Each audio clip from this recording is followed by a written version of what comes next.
వాయువ్య బంగాళాఖాతంలో అల్పపీడనం కొనసాగుతుంది. దీని ప్రభావం కారణంగా ఇవాళ రేపు ఉత్తరాంధ్రలో భారీ వర్షాలు కురవనున్నాయి. శ్రీకాకుళం, విజయనగరం, మన్యం, అల్లూరి, విశాఖ, అనకాపల్లి, కాకినాడ జిల్లాలో భారీ నుంచి అతి భారీ వర్షాలు కురుస్తాయని వాతావరణ శాఖ అధికారులు తెలిపారు. ఇక కోస్తాంధ్రలోని పలు జిల్లాల్లో ఈదురుమొదురు ఘటనలు జరిగే అవకాశం ఉన్నట్లు తెలుస్తుంది. దీనిపై మరిన్ని వివరాలు మా కరస్పాండెంట్ చంద్రశేఖర్ అందిస్తారు.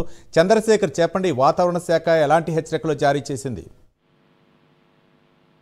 Good morning Ravi. చూసుకుంటే గత 2 రోజులుగా కూడా వాయువ్య బంగాళాఖాతంలో అల్పపీడనం అయితే కొనసాగుతుంది. దీని ప్రభావంతో ఇటు కోస్తాంధ్ర, రాయలసీమలోని పలు జిల్లాలలో మోస్తారు నుంచి భారీ వర్షాలు కురవనున్నట్లుగా వాతావరణ శాఖ అధికారులు అయితే అంచనాకు వచ్చారు. ఇప్పటికే చూసుకుంటే విశాఖ జిల్లా వ్యాప్తంగా కూడా నిన్న సాయంత్రం నుంచి ఎక్కడిపులైనటువంటి వర్షాలు అయితే కురుస్తున్నాయి. ఇటు విశాఖతో పాటు అనకాపల్లి జిల్లా, అల్లూరు జిల్లా, మన్యం, పార్వతీపురం జిల్లాలో కూడా భారీ వర్షాలు నమోదయ్యేటటువంటి పరిస్థితి అయితే కనిపిస్తుంది. ఇవాళ మధ్యాహ్నానికి అల్పపీడనం కూడా చాలా ఎక్కువగా ఉండేటటువంటి పరిస్థితి ఉంది. దీని ప్రభావంతో మోస్తారు నుంచి భారీ, అతి భారీ వర్షాలు కూడా కురవనున్నాయి. గంటకి 30 నుంచి 50 కిలోమీటర్ల వేగంతో కూడా గాలులు వీచేటటువంటి అవకాశం ఉంది. ముఖ్యంగా చూసుకుంటే భారీ వర్షాల కారణంగా ఎగువ ప్రాంతాల్లో కురుస్తున్నటువంటి వర్షాలు లోతట్టు ప్రాంతాలన్నీ కూడా జలమయమయ్యే అవకాశాలు ఉన్నట్లు కూడా వాతావరణ శాఖ అధికారులకు ఇప్పటికే భావించినటువంటి పరిస్థితి కనిపిస్తుంది. ఈ నేపథ్యంలో లోతట్టు ప్రాంతాల్లో ఉండేటటువంటి ప్రజలంతా కూడా సురక్షిత ప్రాంతాలకు వెళ్లాలంటూ చెప్పిన పరిస్థితి కనిపిస్తుంది. అలాగే అల్పపీడన ప్రభావం ఏదైతే ఉందో అల్పపీడన ప్రభావం కొనసాగుతున్నటువంటి నేపథ్యంలో రాగల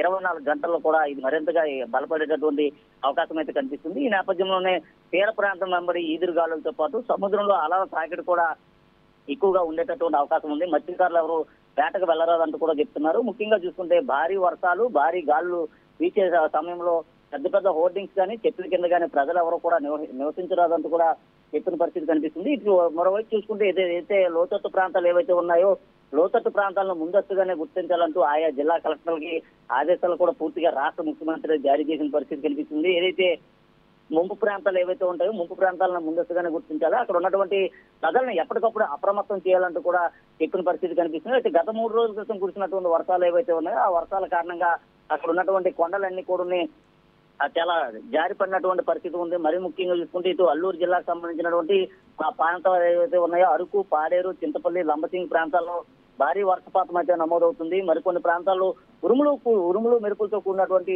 పిడుగులు పడుతున్నటువంటి పరిస్థితి కనిపిస్తుంది. ఈ నేపథ్యంలో అత్యవసరమైతే తప్ప ప్రజలు ఎవరు బయటకు రావద్దంటూ కూడా వాతావరణ శాఖ అధికారులు అయితే చెప్పారు. అయితే మరోవైపు చూసుకుంటే భారీ వర్షాల కారణంగా పూర్తిగా వినాయక విగ్రహాలకు సంబంధించినటువంటి విగ్రహాలు ఏవైతే ఉన్నాయో అవన్నీ పూర్తిగా నిలిచిపోయినటువంటి పరిస్థితి ఉంది. వ్యాపారులంతా కూడా ఒక్కసారిగా రోడ్డు పడినటువంటి పరిస్థితి ఉంది. ఇటు విశాఖ జిల్లాలో కురుస్తున్నటువంటి వర్షాల కారణంగా పలు ప్రాంతాల్లో ఆ జలమయమైనటువంటి పరిస్థితి ఉంది. రహదారులన్నీ కూడా ఎక్కడిక్కడ స్తంభించిపోయి, అలాగే గడ్డలో డ్రైనేజీలో ఉన్నటువంటి వర్షం వాటర్ అంతా కూడా ఒక్కసారిగా రోడ్లపైకి వస్తున్నటువంటి పరిస్థితి ఉంది. నేపథ్యంలో ప్రజలంతా చాలా అప్రమత్తంగా ఉండాలంటూ వాతావరణ శాఖ అధికారులు అయితే చెప్పారు. ఏదైతే అల్పపీడన ప్రభావం ఏదైతే కొనసాగుతుందో అల్పపీడన ప్రభావంతో మరిన్ని వర్షాలు నమోదయ్యేటటువంటి అవకాశం ఉంది. అటు కృష్ణా, గుంటూరు, ఏలూరు ఈ ప్రాంతాల్లో కూడా భారీ వర్షాలు అయితే కురుస్తున్నాయి. ముఖ్యంగా చూసుకుంటే సముద్ర తీర ప్రాంతం వెంబడి అలల తాకిడి ఎక్కువగా ఉన్నటువంటి నేపథ్యంలో సముద్రం కూడా కొంతమేరకు కోతకు గురయ్యేటటువంటి అవకాశం ఉన్నట్లు చెప్తున్నారు. ఈ నేపథ్యంలో ఎప్పటికప్పుడే అక్కడ లోతట్టు ప్రాంతాల్లో ప్రజలను గుర్తించి వారిని సురక్షిత ప్రాంతాల్లో తరలించే విధంగా కూడా చర్యలు తీసుకోవాలంటూ అధికారులు అయితే ఆదేశాలు జారీ చేసిన పరిస్థితి కనిపిస్తున్నారు.